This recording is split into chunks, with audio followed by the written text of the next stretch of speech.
Hello and welcome to Seven Bridges Radio, home to probably the UK's #1 lacrosse show, Unnecessary Guffness, presented to you by Tom, yes he is Polly Tully Dies, Higgs, half man half zebra, and myself, Dara.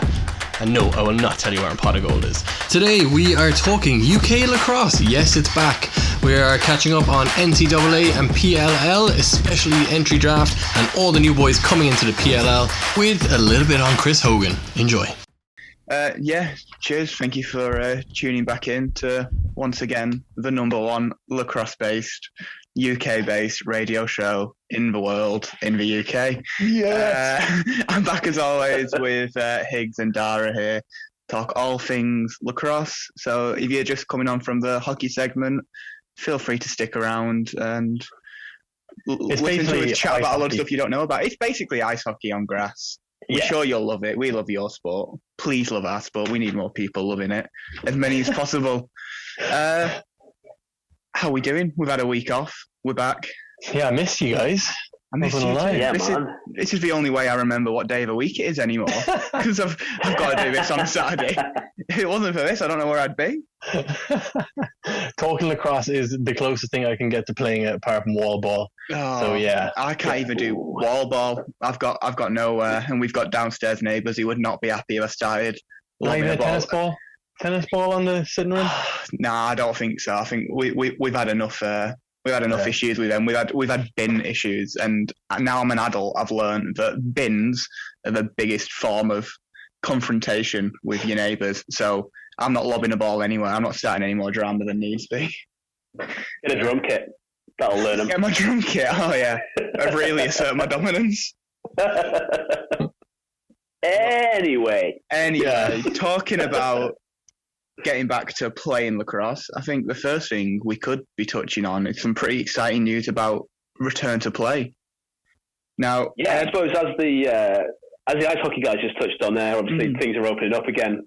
But because we're outside playing lacrosse most of the time, we've had almost a week now of being allowed to play. Haven't played. We've been allowed. We've been allowed to if we wanted to. So I know a lot of clubs have been back training. And league programs are starting from next weekend after the Easter break in both the north and the south. So it's an exciting time to be alive. Oh well, yeah. It's not really an exciting time to be alive, but it's the most exciting time to be alive from the past year and a half, maybe. But I know what you mean. I think, like the hockey guys were saying with uni lacrosse in the UK, booked is a write-off. I have had a meeting. Well, I've been part of a meeting with Northumbria committees about return to play. Obviously, they're sorting all that stuff out. I sat through the whole meeting. I've got no idea when universities are going to be starting playing friendlies and stuff again. There was a lot of dates thrown about because obviously, there's so many different rules for so many different sports. You've got your indoor ones, you've got your contact sports, your non-contact sports. I'll be honest, at this point, I'm just holding out for some club lacrosse. I think university is a write-off for this year, so I'm just really excited for getting some friendlies back in club lacrosse. That's the light at the end of the tunnel. Yeah, well, I know that the wheels are turning up here in Newcastle. The guys are almost ready to be announcing what we're doing in terms of training over the summer and that sort of stuff. And then once that's nailed down, then we'll be looking at whether we host like a scrimmage day or something like that, and just turn up and play, and get everybody in the northeast involved. Then that's a step in the right direction, isn't it? And 100%. I definitely think it would be nice to get a bit of a scrimmage against you, Tommy boy. Show you some tricks, swim dodge you, and absolutely ping the top cheddar. What's that? I thought when we weren't playing uni sports, I thought we were on the same team, Dara. What's it? Come join the Knights. Come on, come join the Knights. I have joined. I actually played the one game of lacrosse I played this year. I played my first game for Newcastle Knights. Nice. The 8th game against Border City. Oh, they didn't enjoy that very much, did they? Say again. The Border lads didn't enjoy that one very much. Oh no, I did. That was a good match. Shout out Border City. Thanks for making my first Knights game a nice one. That was it. That was the little bit of lacrosse I've had over lockdown, over the last year. That was very nice. Hoping to get back to some more of that as soon as possible. Can't wait, mate. Looking forward to it. And I think, well, I might I think have to that's dust about. off my arm guards. Yeah, I'll have to dust off my new elbow. Oh, I think There we go. nice. Titanium. very nice. I think I'm going to have to get some new arm pads because lockdown has not been kind to a little boy like me. So I think I'm going to have to be getting a size up in arm pads, chest pads, and everything. From all them gains, yeah. That's From all the crap when gains, your elbow that's is it. not fat, isn't it? Oh, Yeah, no, it's not fat. It's gains, all right? yeah, that's it. I haven't been eating. I've just been grinding non-stop. Built a at that personal bicep. gym. Yeah. Well, I think we've just about exhausted all of the UK-based lacrosse news. That's it. We've been doing the show for like 5 weeks now. Finally got a bit of UK-based lacrosse That's news, it. and it is. That's it. We might be playing again soon, potentially. Soon. But that's it. Soon. Yeah. We'll be back with more information as and when. So I guess that's our UK news. Straight back over to 2 big weeks of news to talk about over in the States. I think probably best to start off with, well, probably the biggest news, which was the entry draft, and where that kind of left us. I actually meant to get this up on my computer so I could remember, because it's been best part of a couple of weeks now. Yeah, it's been that was 10 done. or 12 days since it happened. So we're still in the stage of the 2 leagues merging together, the MLL players moving into the PLL. So there was a short 3-round draft for teams to pick up the players that they were most interested in. And then all of the non-selected players who'd signed with the PLL have then gone on to waivers. So we got, the obvious names getting picked up. I think we all called the first pick. Thompson number 1. Yeah. Right? Yeah. Nobody was surprised with that at all. Okay, and then, to be honest, To the I don't think Cannons. there were really... Yeah, to the Cannons, yeah. I don't really think there were any surprises in the draft as a whole, to be honest. I think the way that teams picked up and filled what appeared to be needs and that sort of thing was pretty there, but there were a few names, a few people that didn't get drafted that raised an eyebrow. I think that was it. It wasn't the people who did get picked up, it was the people who didn't get picked up that were the talking points, really. But again, it was only a 3-round draft. Yeah. So that's only 24 players. Good maths. 24. 24 from, say like 100-ish. So there are obviously going to be people who aren't going to get picked up. But I suppose the one that really surprised me, I suppose two that really surprised me, was last year's championship game MVP, Bryce Wasserman, who played for the Cannons 100%. Last year. I was so surprised he didn't get picked up. I have no idea, but I would have put my mortgage on him getting picked up. Yeah, definitely. I don't have a mortgage, but if I did, put your bins on it. You can have mine if you want. You're losing a lot of money. You didn't get picked up. Yeah, that was a surprise. And the other one for me was perennial All-Pro goalie Brian Phipps not getting picked up. Mm-hmm. But he got picked up on waivers, and he's off to the Redwoods, at least for training camp, and he'll be a real asset on that team, because he's exactly the sort of goalie that their head coach Nate Sinclair, he absolutely loves it. Like really commanding, like a great communicator. Yeah, and that.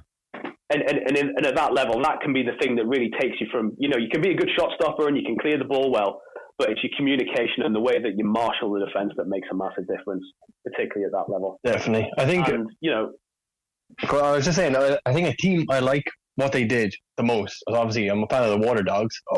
But what they did, they picked up Rylan Reese, young, like talented defender, super quick, and Zach Currier. They struggled to load around the net in close, and they picked him up from the Outlaws. He's a machine. So I think Water Dogs are going to do damage. Yeah, I think it's going to be so tight this year. Just like we talked when we first came on 5 weeks ago now about the level of quality and the level of talent in that league. And if you think that you're dropping another 100 of the best players in the world into that league, it's just going to distill it that much more. I can't believe I didn't even get waived. It's going to be so close. Yeah, no, you could make how many proper competitive full teams could you make just from talent that's going to be sat on the bench and talent that's gone undrafted and that's not going to have a team. We haven't even got to the college draft yet. We haven't even got to the college draft. Right? This is totally ridiculous. We haven't even got to the college draft. And this is a really good graduating class. It's a really good graduating class. Yeah. You've got guys like Ireland, who I'm sure we're going to talk about in the not too distant future. Yeah. Like Hogan is coming out this year. Not going to talk about that this week. Not yet, until we've got some more information on that. As a tease for you. Google it yourself. We're not getting hot water. No, like legit, like pro quality players coming straight out Sours. It's going to be an absolute just masterclass. I can't think of what to say without swearing, so I'm just not going to say anything. Like, it's going to be amazing. I don't know though. A team I'm a bit suspicious about again, even though I love them. Don't get me wrong. Is the Cannons? They're okay. Hear me out. They're stacked full of talent. They've got the Lyle. They've got the Rabels. They've even picked up Chris Hogan. So they've got like sick names. But are they going to be? I think they're going to be the same thing. Like they're obviously like have an explosive lineup. Cue the dad joke. Shout out to all the dads out there. But I think they could be another Atlas, like full of names stacked, but too many different players put together, and it's just going to implode. Yes, but also no, because what Coach Quirk has done is he's pulled this team together. Yes, the whole Rabel thing's a thing, and obviously you take Thompson because he's Thompson. But I went on for about 5 minutes about this 2 weeks ago. Like the Cannons' identity has always been that hard work between the lines. Really just grafting and scrapping, and there's enough of that old Cannons team or people who've been Cannons players in the past. You look at guys like Rabel, like Merrill, and then the guys they've brought in through the expansion of the entry draft here. There's a core of actual Cannons there. Guys who've worn the blue, red, and silver. And they've trucked around the whole northeast of the country, and they've gone to Denver, and they've gone out to the West Coast when there were West Coast teams in the MLL. This is a team that already has an identity. It's not like what they tried to do with Atlas, which was take that upmarket Baltimore Johns Hopkins thing and try and turn it into a team, and it just didn't work, did it? Yeah, is that the difference then? The Cannons have this, already established culture and this strong core. So even if they are just picking up big names, they've still got that, which might be a detriment, but maybe not as much so as the Atlas, who are coming in as this completely new entity and trying to, almost trying to create an identity in the first season, and it just fell apart. I still don't think it is good. Like, I know you say there's a core there, but I just think there's too many puzzle pieces for this puzzle. Like, I know Lyle Thompson can adapt to any game, but he played his best when he played in Albany, and that team was built around him and his brother. Yeah. I just think he is adaptable, but they won't get the most out of him. Therefore, in this league with such high quality players, I think you need to be peaking. I just don't see it. But well, I mean, we'll see. Yeah. Like, this is what's so exciting about this. Like the level of depth and talent. We're talking about a new team that has an existing identity and is full of perennial all-stars, all-pro, international players. Maybe not being good enough. Like, what is life? This is amazing. It's going to be like the first year of the PLL was a lot of fun. Right, it was a bit scrappy. The quality I don't think was quite there. Last season was a really nice product. In the PLL, but I think this year again it's just going to go up another notch. Can't wait. It's going to be brilliant. Well, quickly, just staying on the topic of the Cannons there, because we were talking about how they have now picked up Chris Hogan. Were we surprised that he wasn't drafted? Not really. He's a good brand name. I thought the Water Dogs would pick him up and sell some shirts. But don't get me wrong, I'm interested, and I probably would have bought a shirt, but I am interested to see how he goes. But I do like his passion for it, and obviously the views he's going to draw, but I'm more curious to see how he gets on. And my faith is 50-50, to be honest with you. Yeah. See, I'm not surprised he went to the Cannons, because I think this is what we were talking about kind of picking up big names. And I don't know how much of that was in there. I mean, they've picked up what? 1, 2, 3, 4, 5, 6, 7, 8, 9. They've picked up nine players full of people.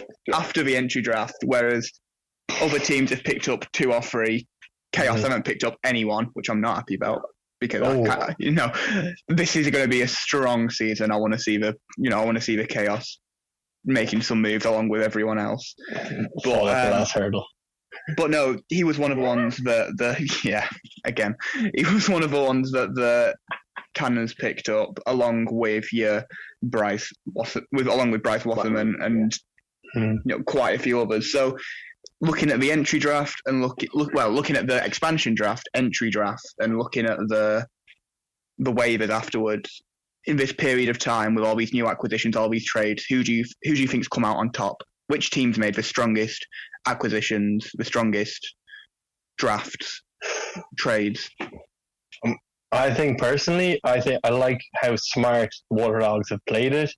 But then I'm not going to lie to you. I hate to say it, but the Whip Snakes, they have their recipe. They have their nice cake. It's in the oven and it's just ready. Just give it 5 more minutes. I think they picked up a couple of more holes to filled up, and I think I hate to say it, but yeah, I'd say Whip Snakes again. Repeat? Yeah, I wouldn't be surprised. Neither would they're such a Neither unit. would I. Well, I think we discussed this last time out, didn't we? After the expansion draft, the Whips have such a good core, but maybe none of their guys, other than the guys that they could protect, they didn't have to. They could protect all of their star players, They didn't need to protect guys who were on the fringes. So people didn't really look at them, or maybe they didn't fit the scheme that they're looking for and that sort of thing. So because they have that identity, they do play differently to other teams in the league. It's a combination. This is going to sound totally ridiculous. It's a combination of being a little more controlled and then at the same time totally mental. Yeah. Which I know exactly what you mean. Sounds like it makes sense, but you know what I mean, right? Yeah. It's one of those things where, the balance that they have is such that maybe, the smaller cogs in the machine maybe aren't worth as much to other people because of the way that they play. So, they're relatively undisturbed. Yeah. But then, I like where the Cannons are in terms of balance. They've obviously gone for options. At a lot of positions, and we'll see that develop through training camp and when the roster sizes come down, and we'll see what the final product looks like. It'll be interesting to see how that balance comes out. I think Atlas have done a really good job of rebuilding this year with a few trades and piling up some collegiate draft picks. For the next couple of years, haven't they? I think. Yeah, I think they really are planning for the future. I don't think they're expecting much this season, but. No. But Redwoods have done okay. Yeah, they're meh. I think Phipps could be a real difference maker for them, to be honest. I know they've had Troutner, who's a good shot stopper, but maybe he's not the best leader. I don't know. Yeah. We'll see. And then is that it really? That's probably it, really. Yeah, Archers look strong again, but yeah, again, I think their needs are probably slightly more on the defensive side, aren't they? Yeah. I think. Yeah. They picked up 2 defenders in the entry draft and a midi, which I'm not surprised about. I think if there's anyone who doesn't need any more attackmen. Any more flashy left-handed attackmen? They've got a style. That's how they play. Flashy left-handed attackmen. I love watching them. I love him. He's like another cannon from the MLL who's coming in and really set it alight in the PLL. It's great. Yeah. I'm genuinely excited about this season. I may even pay to watch it. It's only like a $5, isn't it? I know. Yeah, something like that. Yeah, it's gone down. It was like 40 quid for the last year, but it's gone right down. Yeah. So here, it's top level lacrosse. Let's do it. Right, we've got about 10 minutes left now. So what have we got? We've got the fan favourite. We've got the Breakfast Club, and we've also got a very big couple of, some big highlights in the NCAA over the last couple of weeks. Yeah, definitely. We've got some massive games in NCAA, but Yeah, well, we kick it off with the return of the Breakfast Club. The big one. Of course, this week, who else could it be except the new guy himself, Chris Hogan? Yes. Chris Hogan. Now, I'll be honest, maybe it's because I only put it up an hour ago, but this is the only one I've put on the Instagram so far that we've had no responses for. So either people don't care anymore about the Breakfast Club, either this joke's worn out, Whoa.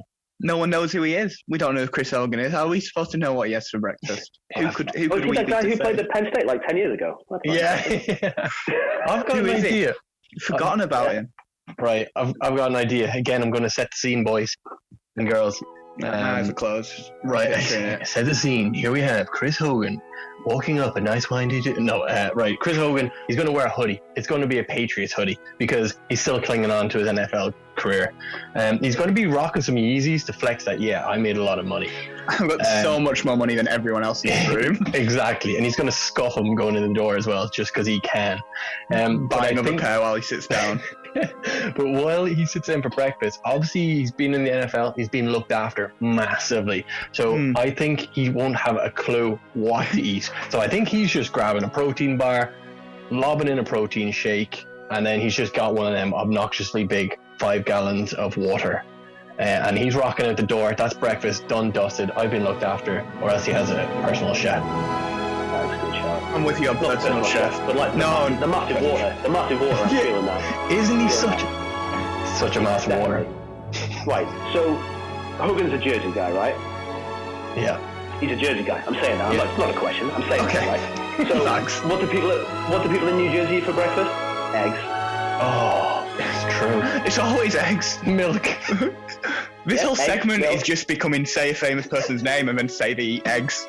Eggs, yeah. That's how this segment is. Eggs. I'm thinking eggs on rye toast.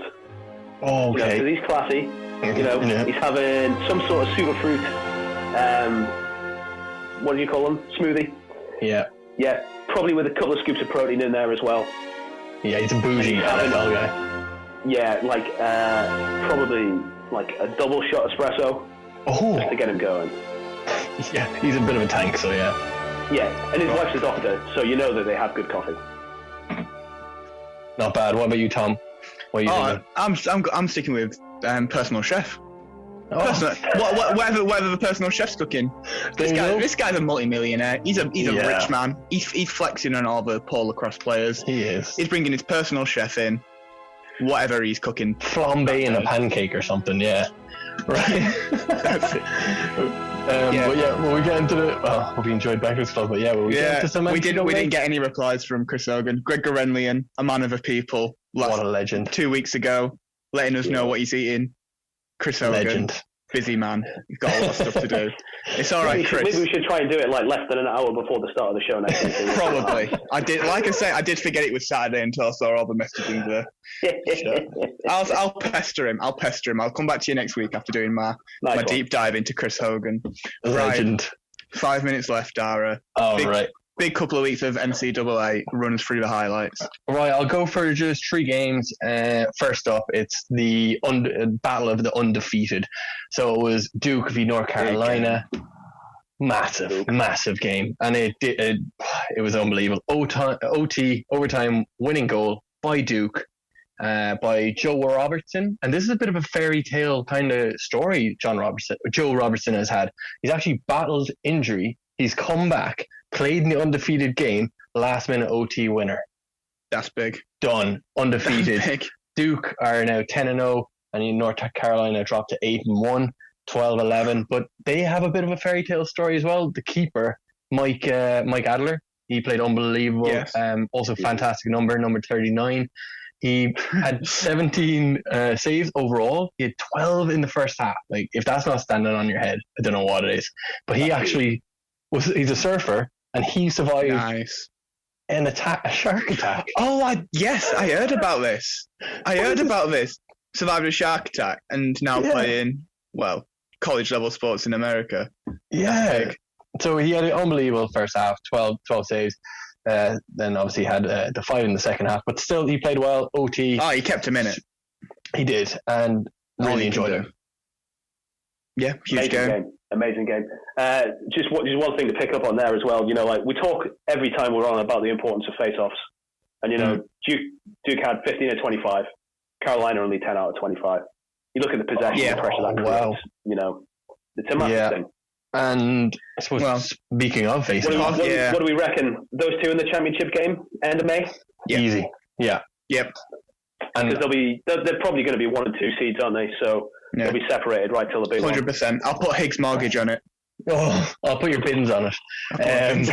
But Denver, I think we'll get on to facing off. Yeah. Speaking of being important, Denver played Providence and they absolutely wiped the floor. Denver are now 3-4, making a mass last-ditch comeback. 19 to Providence's 11. They dropped to 6-2, and you had. I'm just going to butcher this, but it's Erlin or Arlen. Yeah, Erlin. Anyway, he went 14 of 14 from the face-off X. That is ridiculous. That's insane. Being a face-off player, that's his first game of the year as well. Yeah, in his debut That's his first game of the year because obviously he's transferred in from Yale, as we talked about last time. You know, he's gone 14 of 14. Mike Stathakis, Denver's other face-off guy, who we were very complimentary about last time out, he went 11 of 15 as well. Exactly. So they only lost 4 face-offs the whole game. You know, like, how did they not win? Yeah, they didn't only win, they whooped it. I've been playing lacrosse 6 years, and I've only ever done that once. I shot it once. Yeah. Well, what do you think that said about these new face-off rules then? Because obviously these new face-off rules were brought in, standing neutral grip, which I'm sick of hearing about now, no kneeling or whatever. And it's supposed to stop those prolonged face-offs. It's supposed to get the ball out quicker, get things starting sooner. Is that going to give us more 14 out of 14 games where teams just don't stand a chance because they don't get the ball off the face-off? Yeah, maybe what you see is when they do these rule changes, there's always the unintended consequences. Yeah. Where you have the select few guys who are at the top anyway, who have the backing from their school to go and train with people in the off season, and they get it down, because they're the best. And the guys who maybe don't have that level of resource or don't have that level of backing from their school, it takes them time to adjust. True. And what you actually end up doing is creating a bigger disparity than you had before. For 2 years, and until it evens off and it becomes more competitive, everything slows down, and then all of a sudden they change the rules again. Yeah, they can't just left well alone. Yeah, I think that's what I liked about facing off, that battle in the middle, and it used to tire you out, and then you'd have to switch between not only one face-off guy, a second face-off, because he could be absolutely huffing, you know what I mean? Yeah. So it added that, and it wore you down facing off and fighting the guy in the middle of the pitch, basically. I'm going to miss that. Yeah, it's a completely separate, it sounds pretentious to say, but it's a completely separate art form. It's something you've got to, you have your own way of doing it. And that's okay. And you come up against someone who you can completely dominate because they have a different way of doing it. They've got to put a different face-off guy in. There's not that room for the creativity anymore when they're putting more and more restrictions in place to face off.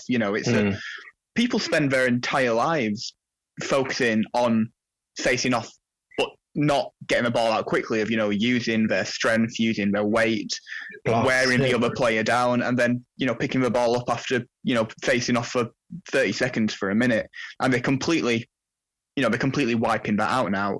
I'm personally not a fan of it. We'll see if, like Higgs says, it does even itself out, and maybe is for the better. I'm not a fan of it at the minute, but I'm willing to hold out and see where it goes. Yeah, it's kind of become a bit of a jump ball of basketball, but I preferred the bit of fight in the middle of the pitch. There's like a little coliseum in that little circle. Is it carrying on into the PLL? I mean, no. They use a separate set. I think that Grenlian was really involved in developing the face-off rules for the PLL. Good. Oh, yeah. Wow. So they'll be catered towards friend of the podcast guys. Greg Grenlian. Friend of the podcast, Greg Grenlian. Sponsor? What? No. I think I'm fairly sure he was involved. Him and Trevor Baptiste together in working out the nuances of the PLL rules. So yeah, but all this standing neutral grip stuff, I wouldn't hold your breath about it, Tom. It's not going to affect us over here. Good. Yeah. No, it never does over here. I'm on the rules committee. I'll vote it down. It's fine. Yeah. No 2-point line. No standing neutral grip. None of this. No 12-minute quarters. Now we'll stay as we are. No, we don't like change. And on that note, I think that's about all we've got time for today. Thank you for tuning in again. I don't know if there's any off the top of my head. I can't remember if there's anything exciting in lacrosse this week. But I'm sure we'll find plenty to talk about next week. I can't not get anything to leave a cliffhanger. We'll talk about this next week like I normally do. But just dropped my phone. We'll be talking about lacrosse next week. Thank you very much again for having us, Steve. No, that's Thank you. Hopefully you can post about the Breakfast Club a bit earlier. We will do. We'll get it in early.